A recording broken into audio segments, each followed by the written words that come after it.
تقریبات میں تالی بجانے کا حکم۔ کبھی کبھار ہم لوگ تقریبات وغیرہ میں تالی بجاتے ہیں، تالی بجانے کی شرعی حیثیت کیا ہے؟ یہ جائز ہے یا ناجائز ہے؟ ساحل خان کلکتہ سے۔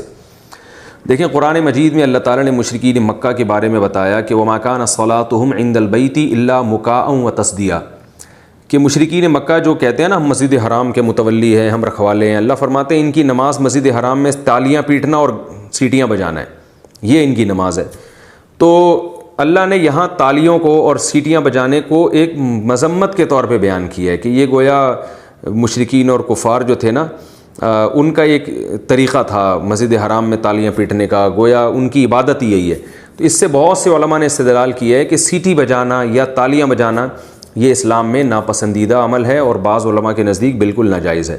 لیکن دوسری طرف دوسرے علماء بھی ہیں جو یہ کہتے ہیں کہ وہ جو قرآن نے جو مشرکین کی مذمت بیان کی ہے تالیاں بجانے کی، وہ خاص موقع پہ کہ مسجد حرام میں وہاں جو ہے نا تالیاں اور اس طرح کی اوباش حرکتیں جو موقع نہیں ہے تالیوں کا، تو اس لیے قرآن نے اس بیس پر ان کی مذمت کی ہے، بذات خود تالی بجانے کی مذمت موجود نہیں ہے۔ تو اتنی بات تو ان دونوں اقوال سے اور دونوں تفسیروں سے پتہ چلتی ہے کہ تالی بجانا کوئی بہت اچھا کام نہیں ہے، اسلام میں کوئی پسندیدہ کام نہیں ہے۔ آپ جب کسی کو اپریشیٹ کریں تو سبحان اللہ، ماشاء اللہ، الحمدللہ اس طرح کہہ کے بہت زیادہ اگر آپ نے اپریشیٹ کرنا ہے تو ہم آج کل ایک تالی کی نئی قسم آئی ہوئی ہے جس کو پارلیمانی کلیپ کہتے ہیں، وہ جو اسمبلی میں نا لوگ ایسے بجا رہے ہوتے ہیں، میز بجا رہے ہوتے ہیں، تو اس طرح سے کر لیا کریں میز بجا کے۔ پھر اگر اور کوئی مسئلہ ہے، مجبور ہیں یا کسی مجمع میں بیٹھے ہوئے ہیں، تو بعض علماء نے اس کی بھی گنجائش دی ہے کہ تالی بجانے میں بھی کوئی حرج نہیں ہے۔ تو تینوں قسم کی آراء ملتی ہیں، آپ کی مرضی جس رائے پر چاہے عمل کریں۔ خلاصہ اس کا یہ ہے کہ بہتر ہے تالی نہ بجائیں، کوئی بجا رہا ہو تو اس پہ کوئی فسق کا یا کفر کا فتویٰ بھی نہیں لگایا جا سکتا، بشرطے کہ کوئی موقع بھی ہو بجانے کا۔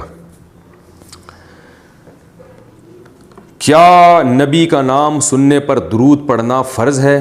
میں نعتیں سنتا رہتا ہوں، نعت شریف میں جب کبھی رسول اللہ صلی اللہ علیہ وسلم کا نام آتا ہے تو کیا ہر بار درود شریف پڑھنا ضروری ہے؟ محمد مطلوب یو پی سے۔